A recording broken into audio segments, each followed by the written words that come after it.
Welcome to True Crime Case Files. In today's episode, we delve into a chilling tale of betrayal and murder set in Huntsville, Alabama, in July of 2018. This is the story of Lewis Channing, a successful real estate agent whose life was brutally cut short by someone he trusted most. Lewis Channing was a 45-year-old man living in Huntsville, Alabama. He was a well-known real estate agent who worked for a local company called Bethlehem Realty. Lewis had a big smile and a friendly personality, which made him popular with his clients and colleagues. He had a degree in business administration from the University of Alabama and had been working in real estate for over 20 years. Lewis was married to Wendy Channing. Lewis and Wendy seemed like a happy couple. Lewis was Wendy's second husband. He had a stepdaughter named Bailey Grosses, who was 18 and in her first year at the University of Alabama studying nursing. Lewis got along well with Bailey, or so it seemed to the outside world. Outside of work, Lewis loved sailing. He owned a small sailboat named One Hot Dude, which he often took out on Beaver Lake.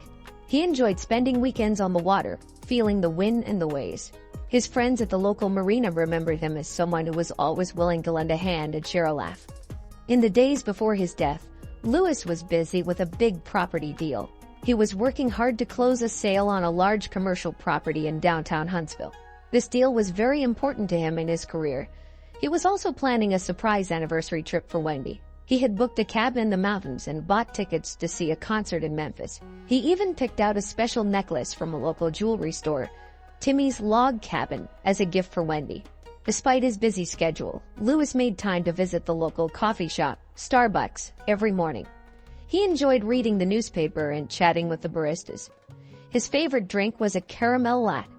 On July 10, 2018, 2 days before his death, Lewis was seen at Starbucks, smiling and talking about his plans for the weekend.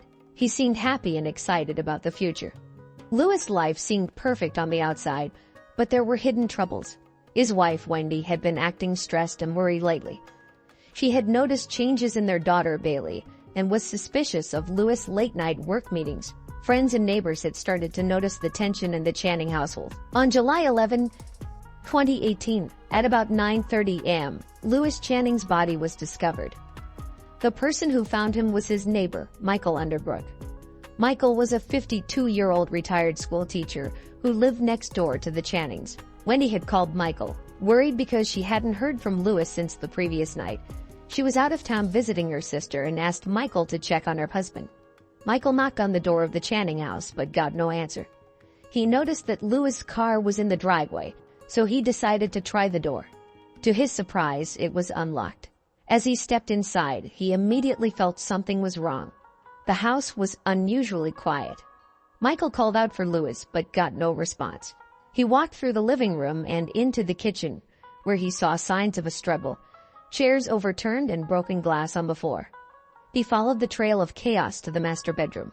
When he opened the door, he was met with a gruesome sight. Lewis was lying on the floor in a pool of blood. He had been bludgeoned to death with a hammer, which lay nearby, covered in blood. The room was a mess, with blood splattered on the walls and furniture. It was clear that Lewis had fought for his life. Michael was horrified and immediately backed out of the room, his hands shaking. He pulled out his cell phone and dialed 911, his voice trembling as he described what he had found.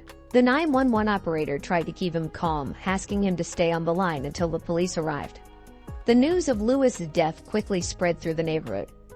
Maple Street was soon filled with police cars, and curious neighbors stood outside, whispering to each other about the shocking event. Local news stations sent reporters to cover the story, and by noon it was the top news in Huntsville. Michael, who had been friends with Lewis for years, was in a state of shock. He had never expected to find his neighbor and friend dead in such a brutal manner. He later told reporters that Lewis was a good man who didn't deserve such a terrible fate.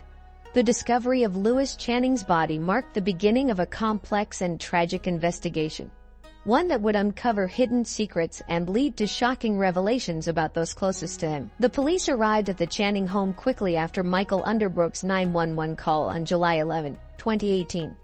The first officers on the scene immediately secured the area, making sure no one entered or left the house. Soon after, Detectives Ella Dougal-McBride and Laird Carter arrived to lead the investigation. Detective Ella Dougal-McBride was known for her sharp mind and attention to detail. At 48 years old, she had solved many difficult cases. Her partner, Detective Laird Carter, was 26 and had a reputation for his methodical approach. Together, they made a strong team. As the detectives walked through the house, they saw signs of a struggle. The living room had overturned chairs and broken glass. The kitchen had more chaos, with dishes scattered on the floor. When they reached the master bedroom, they were met with a grisly scene. Louis Channing lay on the floor, surrounded by a pool of blood. He had been bludgeoned to death with a hammer, which lay nearby, covered in blood. The walls and furniture were splattered with blood, showing the violence of the attack. Detective Dougal McBride noted the hammer as the murder weapon and ordered it to be bagged as evidence. The crime scene was chaotic and disturbing. The detectives and forensic team took many photos and collected samples.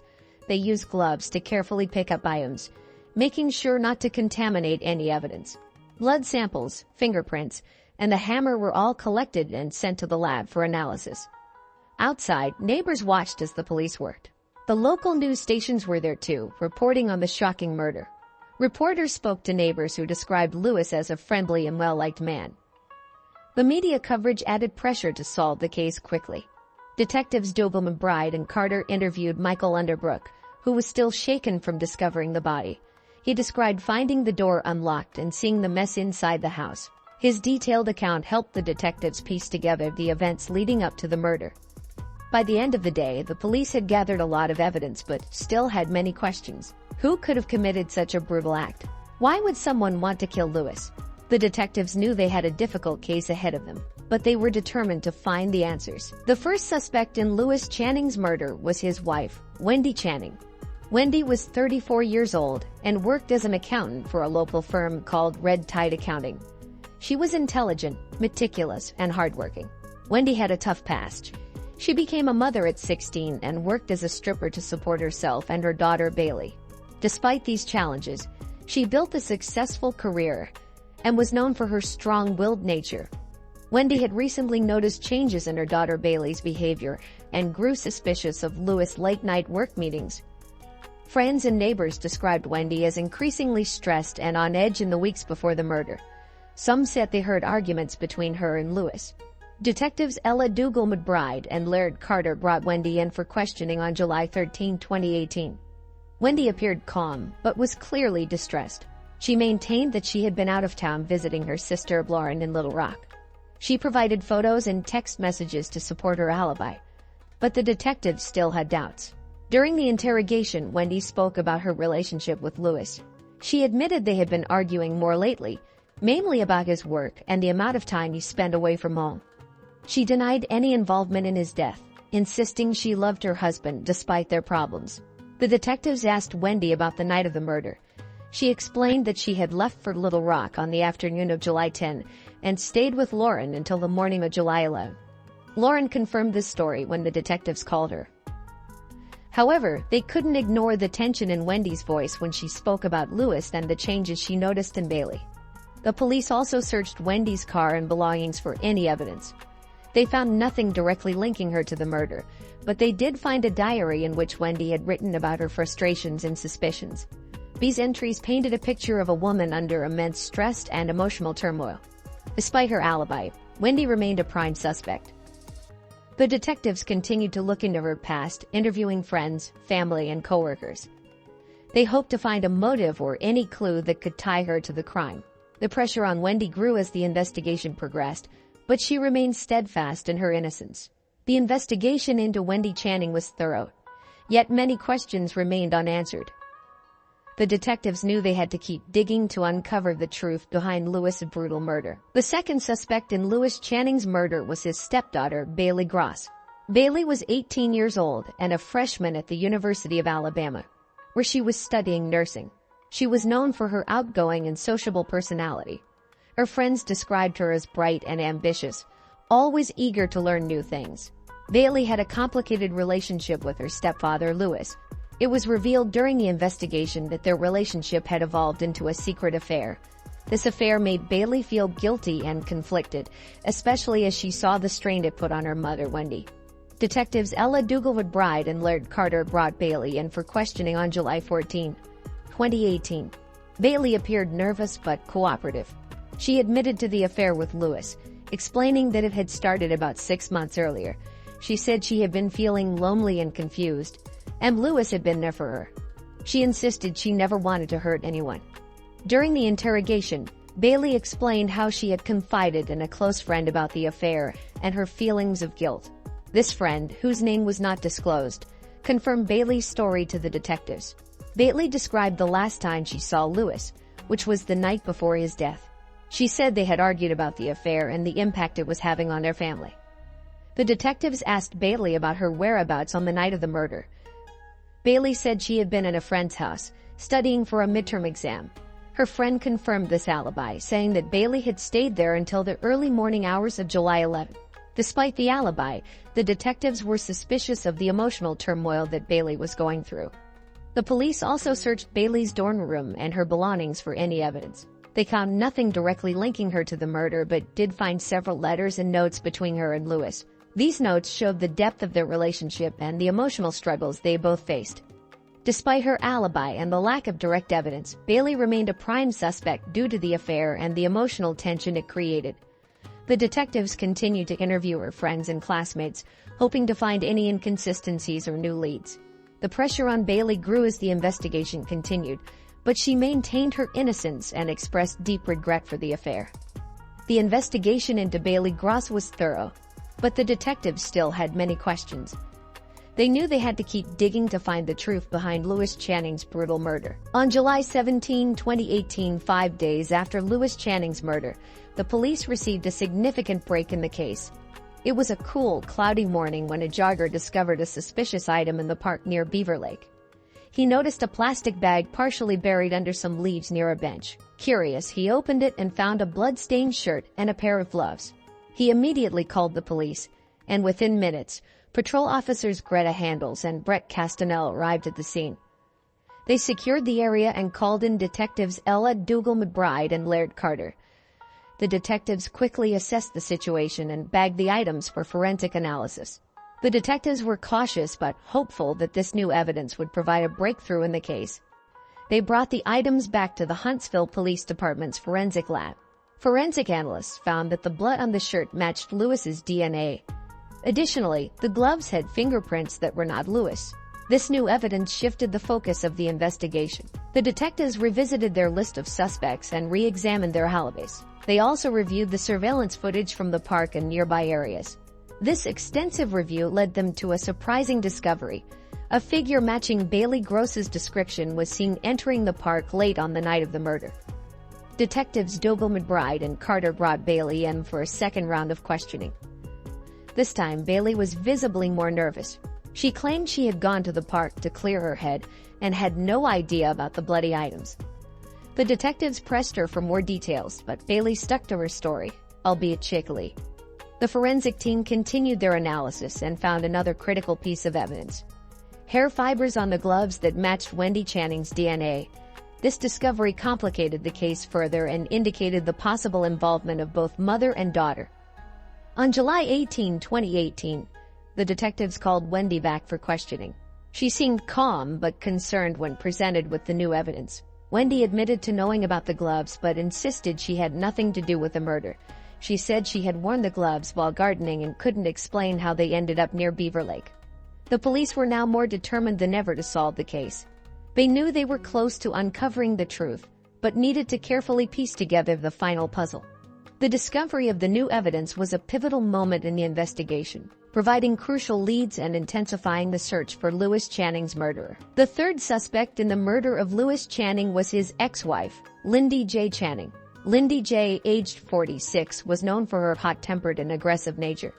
She had a contentious relationship with Lewis and had never approved of his marriage to Wendy. Lindy J. lived in Huntsville and worked as a manager at a local grocery store, Parks Food Stores. Detectives Ella Dougal-McBride and Laird Carter decided to bring Lindy J. in for questioning on July 19, 2018. Lindy J. arrived at the police station appearing defiant and uncooperative. She had a reputation for speaking her mind and not holding back her opinions. During the interrogation, Lindy J. admitted that she and Lewis had a rocky relationship. She described their marriage as tumultuous and full of arguments. Lindy J. expressed her disdain for Wendy, calling her a homewrecker and blaming her for the end of her marriage. However, Lindy J. vehemently denied any involvement in Lewis' murder. The detectives pressed Lindy J. about her whereabouts on the night of July 11, 2018. Lindy J. claimed she was at home, watching TV and drinking wine. She mentioned watching an episode of Dancing with the Stars and going to bed early. There were no witnesses to confirm her alibi, which made the detectives suspicious. The police searched Lindy J.'s home for any evidence that could link her to the crime. They found a few items of interest, including a set of gardening gloves similar to the ones found at the park. However, forensic analysis showed no blood or DNA on these gloves. Despite her alibi and the lack of direct evidence, the detectives continued to probe Lindy J.'s potential motive. They discovered that Lindy J. had recently learned about Lewis' affair with Bailey, which added another layer of tension and potential anger. Friends and coworkers told the detectives that Lindy J. had been particularly upset and vocal about the affair, calling Lewis a disgrace and expressing her anger to anyone who would listen. The detectives also interviewed Lindy J.'s neighbors, who reported hearing loud arguments coming from her house in the days leading up to the murder. One neighbor, Mrs. Underbrook, said she heard Lindy J. yelling about betrayal and lies. Although Lindy J. remained a suspect, the detectives found it challenging to gather enough evidence to charge her. She was aggressive during the interrogation but maintained her innocence. The detectives knew they needed more concrete evidence to link her to the crime. The investigation into Lindy J. Channing added another layer of complexity to the case, as the detectives worked tirelessly to piece together the events leading to Lewis' murder. On July 21, 2018, the breakthrough in Lewis Channing's murder case finally came. After days of investigating, detectives Ella Dougal-McBride and Laird Carter found a crucial piece of evidence. A surveillance camera from a nearby gas station had captured footage of Wendy Channing driving toward Beaver Lake late on the night of the murder. This was a significant lead that contradicted Wendy's alibi. Detectives Dougal-McBride and Carter reviewed the footage carefully. It showed Wendy's car, a blue Honda Civic, passing the gas station at around 11:30 p.m. on July 11. This placed her near the crime scene at the crucial time. With this new evidence, the detectives were confident they had found Lewis' killer. On the morning of July 22, 2018, the police arrived at Wendy Channing's workplace, Red Tide Accounting. It was a sunny day, and the local news stations were already covering the latest developments in the case. Wendy was in her office when the police entered. She looked surprised but remained composed as they informed her of her arrest for the murder of her husband. As Wendy was led out in handcuffs, she maintained her innocence, but the evidence against her was overwhelming. The affair between Lewis and Bailey had driven Wendy into a fit of rage. She felt deeply betrayed by both her husband and her daughter. The detectives believed that on the night of the murder, Wendy confronted Lewis. The confrontation escalated into violence, and Wendy grabbed a hammer, fatally striking him multiple times. Wendy's arrest shocked the community. Neighbors and friends couldn't believe that the hardworking, intelligent woman they knew was capable of such a violent act. The news spread quickly, with headlines in the Huntsville Observer and segments on local news stations detailing the arrest. Lewis's family had mixed reactions. Some were relieved that the murderer had been caught, while others were devastated by the betrayal. Bailey was particularly heartbroken. She had lost both her stepfather and her mother in a matter of days. The emotional toll on the family was immense. As Wendy was taken to the police station, she continued to deny her involvement. However, the detectives were confident in their findings. The surveillance footage, combined with the forensic evidence and Wendy's conflicting statements, painted a clear picture of her guilt. The community of Huntsville was left to grapple with the tragic events. Lewis Channing's murder had uncovered deep family secrets and left a lasting impact on those who knew him. The police had solved the case, but the emotional scars would take much longer to heal. The trial of Wendy Channing for the murder of her husband, Lewis Channing, began on March 15, 2019, at the county courthouse in Huntsville. The courtroom was packed with reporters from local news stations, as well as concerned members of the community. The prosecution was led by District Attorney Robert Jackal, a 55-year-old with a reputation for being tough and relentless in the courtroom. He argued that Wendy's motive for the murder was her discovery of the affair between Lewis and Bailey. Jackal painted a picture of a woman pushed to her breaking point by betrayal and emotional turmoil. He presented the surveillance footage of Wendy's car near Beaver Lake, the forensic evidence from the crime scene, and the conflicting statements she had given to the police. On the other side, the defense was led by attorney Michelle Rapida, a 29-year-old known for her calm demeanor and sharp legal mind. She argued that Wendy was innocent and that the evidence was circumstantial. Rapida suggested that someone else could have committed the murder, perhaps out of jealousy or anger. She questioned the reliability of the surveillance footage and pointed out that no witnesses had seen Wendy commit the crime. Throughout the trial, Lewis' family sat in the front row, watching the proceedings with a mixture of anger and sadness. Bailey, in particular, struggled with the emotional weight of the trial. She had lost her stepfather and now faced the possibility of losing her mother to a long prison sentence. After 2 weeks of testimony, the jury deliberated for 3 days before reaching a verdict. The jury found Wendy Channing guilty of first-degree murder. The courtroom was tense as the verdict was read. Wendy showed little emotion, while Lewis' family wept and hugged each other. The local news immediately reported the verdict, and the story was covered extensively in the Huntsville Observer. Judge Lisa Underbrook sentenced Wendy to life in prison without the possibility of parole. She stated that the evidence clearly showed Wendy's guilt and that the crime was a result of intense personal betrayal and anger. The judge expressed sympathy for Lewis' family and hoped the sentence would bring them some measure of closure. The reaction to the verdict was mixed. Some in the community felt justice had been served, while others believed the sentence was too harsh, considering Wendy's difficult past and the emotional stress she was under. Lewis' family, however, felt a sense of relief that the ordeal was over and that the person responsible for his death was held accountable. The trial and sentencing marked the end of a tragic chapter for the Channing family and the community of Huntsville. The murder and its aftermath had left deep emotional scars, but the verdict provided a sense of justice and a step toward healing. After Wendy Channing's trial and sentencing, life slowly began to return to normal for those involved in Lewis Channing's tragic murder case. For Wendy, now serving her sentence at the Alabama Department of Correction, life took on a stark routine. She was allowed limited visits from family and friends, with strict rules governing her daily activities. The media coverage surrounding the trial gradually faded, replaced by new stories and events in Huntsville, like the annual Bikes, Blues, and BBQ motorcycle rally. Bailey Gross, now 19, returned to the University of Alabama to continue her studies in nursing. She struggled with guilt and grief over her role in the affair that ultimately led to her stepfather's death. Bailey sought counseling to help her cope with the emotional aftermath and worked hard to rebuild relationships with her family. She distanced herself from media attention, focusing on her studies and volunteer work at local animal shelters. Meanwhile, Detective Ella Dougal-McBride received recognition for her role in solving the high-profile case. She continued her work at the Huntsville Police Department, investigating other crimes and mentoring younger detectives. Detective Laird Carter transferred to the Northwest Alabama Drug Task Force, where he applied his investigative skills to combating drug-related crimes in the region. In the community of Huntsville, the impact of Lewis' murder lingered. Neighbors and friends remembered him as a friendly and successful real estate agent who loved sailing on Beaver Lake. The local Rotary Club held a memorial service in his honor, and a plaque was installed at the Huntsville Town Center to commemorate his life and contributions to the community.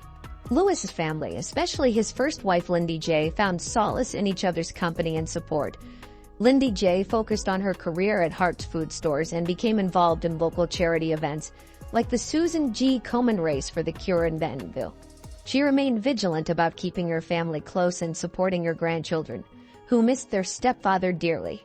As time passed, the scars left by Lewis' murder began to heal, though the memory of the tragic events of July 2018 remained a part of Huntsville's history. The community rallied around the Channing family, offering support and understanding as they moved forward from the ordeal. This tragic case of love, betrayal, and murder serves as a stark reminder of the complexities of human relationships and the devastating consequences of unchecked emotions. Thank you for joining us on this episode of True Crime Case Files. Stay tuned for more stories that uncover the darkest corners of the human psyche. Until next time, stay safe.